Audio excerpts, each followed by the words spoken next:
in the formation of Measure L Oversight Committee and setting priorities for Measure L funding. Yes, Mr. Mayor and Council.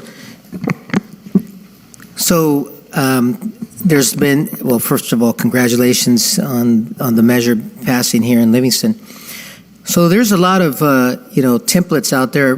One of the things that I suggested to staff was to, come up with something that is fairly simple, not as complex as some of the, other bigger cities. So, and we're open for suggestions from council, but one of the things that I was talking to staff about was, it's always great to have more, you talked about having more city participations, more city member residents engage in public service, et cetera. And so here's an opportunity where you can go with a 7 or a 9 member. I think 5 is not enough, but then if you go beyond 9, somewhere between 7 and 9, you get a good cross-section of participants in the community. Some examples could be you can have a representative that you guys can appoint from the business community and other representatives from bigger business. You can appoint different parts of town. I mean, it's just there's a lot of opportunity for council to come up with a nice committee. Now, there's been some cities that actually have named, rather than calling it the Citizen Oversight Committee, there's some cities that have actually named it the Tax Transparency Commission. So you guys can be creative there. The number one point here is that we need to make sure that there's ample community participation from different sectors. And if you get that, I think that would be fabulous. But we're open to any input. I don't know if you wanted to share anything happy on this item. Yeah, okay. All right, Council, anything else? Yeah, to me, I like the idea of a 7 to 9. More than 9 is way too many, and 7 is probably good. I mean, he's picking it up. Either one is good. So, and instead of calling it a Measure L committee, I would call it a Public Safety Committee or something to that effect, and deal with public safety. So I'm not sure that we'll let the staff come with it, but I would suggest that we give general direction. I don't know what the rest of the council's feeling is on the number, but I would say, either I'm okay to either one, 7 or 9. And what we've done here, we've done this kind of like a stakeholders committee in the past, where, like Jose just mentioned, is where we get a buy-in from the business community. We can't forget somebody from the firefighters, volunteers, because things open up a slot for them and others. I think we should, whatever you guys want, 7 or 9, I'm okay. And to bring it up, bring it back, and then open up for applicants to apply. And then another parameter, just real quick, to make it easier too, you might want to incorporate where you get to take on nominations or appoint, just something to keep it flowing in case folks who are part of this leave, that it's easy for you all to get more folks easily incorporated. Yeah. But now it needs to be. It can't be an ad hoc. It would have to be a standing committee, I believe. Well, thank you. Did I just hear from you? Yeah, doesn't Monica. I was going to say it needs to be a standing committee, and also, boy, I tell you, okay, a standing committee. Mr. Mayor? Yes, go ahead. A few comments. First one. Right in my mind. I'm about to say that. Could someone please highlight the difference between a standing committee and an ad hoc? I know an ad hoc has 2 council members. What would a standing committee have? So the general difference between a standing committee and an ad hoc committee is the ad hoc committee has a very limited purpose, a very specific purpose for a limited duration, and generally is not required to comply with the Brown Act. A standing committee is generally a committee, especially like this for a Measure L, that is going on for a significant amount of time. It would be required to be a standing committee. Because of that, in and of its nature, just the amount of time and length of time that Measure L would be in effect, you couldn't do that as an ad hoc committee. It's usually typically less than a year. Definitely. Okay. Thank you.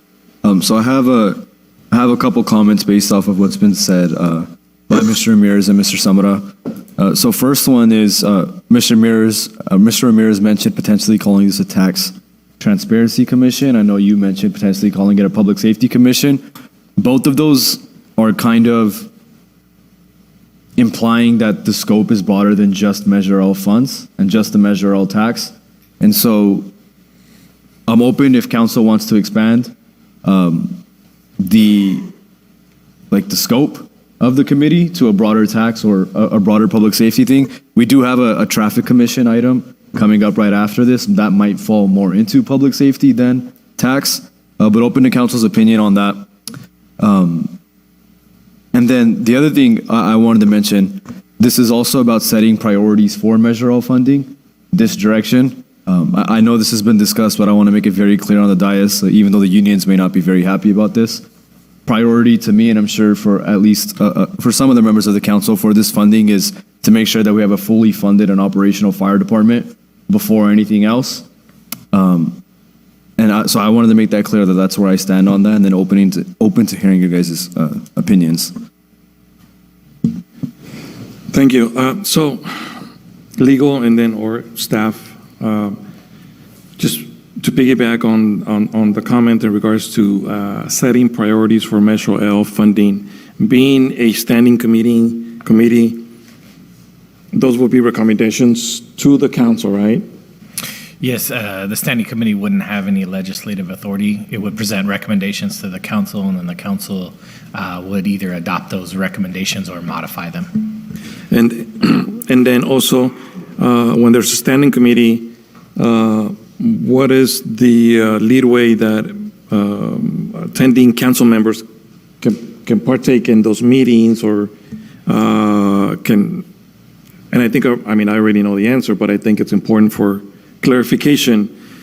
Our council or currently elected council members, obviously they can attend, if I'm not wrong, they can attend, but can they participate? Can they voice their opinion, or they should be just sitting on the background, silently listening, just taking notes and wait until things come to council? Sitting council members could sit on the committee. The issue we always run into is it can't be more than 2 council members, because that would be a majority of the council, and you effectively have a meeting of the city council once you have the majority of the council there. And the action items or the priorities, the recommendations would then be going to council for consideration.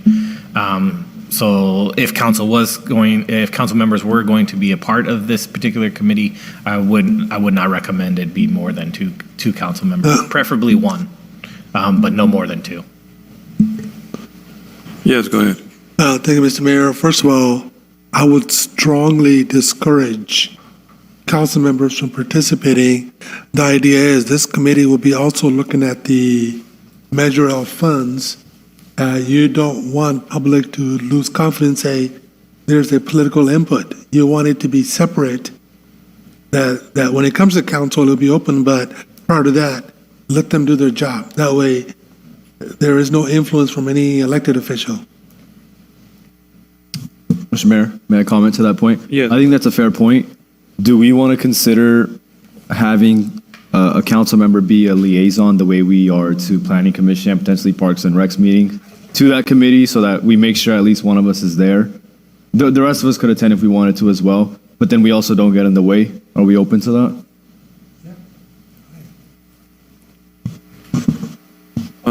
Also, is there anything else at this time? Go ahead, Mr. Roth. No, I think that's a great idea, Councilmember Opal. I mean, we do it for all the, like, recreation planning. So, I mean, that is fair to do for this one, but no participation from the council members. I think, hit it on the head. And, you know, I just wanted it to have clarification because in the past I seen that not being the case, where council members or sitting elected officials are attending meetings or were attending meetings and voicing their opinion before it would come to council, which was very inappropriate. But thank you for the clarification. So I do agree that I think it would be a good idea to have 7 members and 2 alternates because, you know, this is going to be an ongoing committee for a long time, I think, you know. It's always good to make sure that you know, there are alternates in case, you know, quorum for 7 will be 4, and we've seen how that can affect sometimes some of the other commissions but you know, and then we lose one, and then we always try to bring somebody else on board. So instead of having 9, then you gotta, you know, have 2 alternates, and then because out of 9, you gotta have 5 minimum for a quorum, and it just makes it more difficult. So if you had, if you consider 7 and then two alternates, and you know, I think that would be helpful.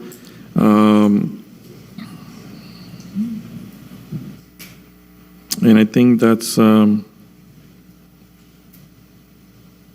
it for my comments at this time. Mr. Mayor, Yes, go ahead. to the point on a number, I'm open to the 7 to 9 range. Can we direct staff to consider all relevant stakeholders that you feel are important to bring to the table? And then once we have everybody down, then consider how much or how many of each of these stakeholders we want. And then the one recommendation that I've had, open to us, the council's opinion on this, I feel like members of the community, how many ever there are, even if it ends up being just 2, based on how many other stakeholders there are, be the largest block of, and so like, let's just say there's 5 stakeholders. One of them is members of the community. I ask that no matter how many stakeholders there are, that members of the community are the largest block. Even if that means we can only get 2 members of the community on the committee, and there's 1 representative of each other stakeholder that we identify.